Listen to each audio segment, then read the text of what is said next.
तर काय मंडळी, तुमच्याही घरामध्ये असं कोणी आहे का ज्याला अजूनही चपाती बनवता येत नाही आणि चपाती बनवली तर ती घाटापर्यंत टम्म फुगत नाही? तर मला एका ताईने कमेंट केली होती की चपाती कशी बनवतात त्याचा एक व्हिडिओ बनवा.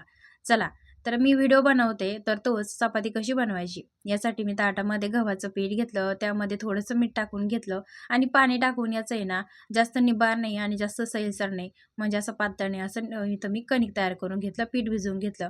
आता हे पीठ तयार केल्यानंतर ना 10 ते 15 मिनिटं आपण साईडला ठेवून देऊया. 10 ते 15 मिनिटानंतर आपण चपाती लाटून घेऊया.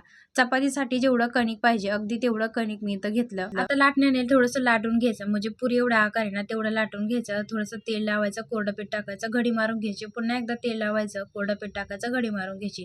दोन्ही हातांच्या मदतीने थोडंसं गोल करून घ्यायचं. त्यानंतर काय करायचं की कोरडं पीठ घ्यायचं आणि लाटण्याने आता ही संपूर्ण चपाती गोल अशी गरगरीत लाटून घ्यायची. आता लाटताना अधूनमधून लागण तसं कोरडं पीठ घ्यायचं आणि 3 वेळेस अशी आलटून पलटून मी इथं चपाती लाटून घेतली. आता आपण चपाती भाजून घेऊया. तवा तापून घ्यायचा आणि त्यावरती चपाती टाकून घ्यायची. 15 ते 20 सेकंदानंतर चपातीची एक बाजू उलथून घ्यायची.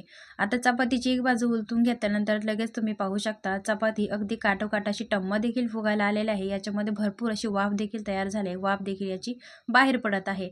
आता दोन्ही बाजूनी छान अशी चपाती भाजून घेतल्यानंतर हिला तेल लावून घेऊया. तर मंडळी, तुमच्याही घरामध्ये असं कुणी असेल ज्याला चपाती येत नसेल, त्यासोबत हा व्हिडिओ नक्की शेअर करा. आवडला असेल तर लाईक करा.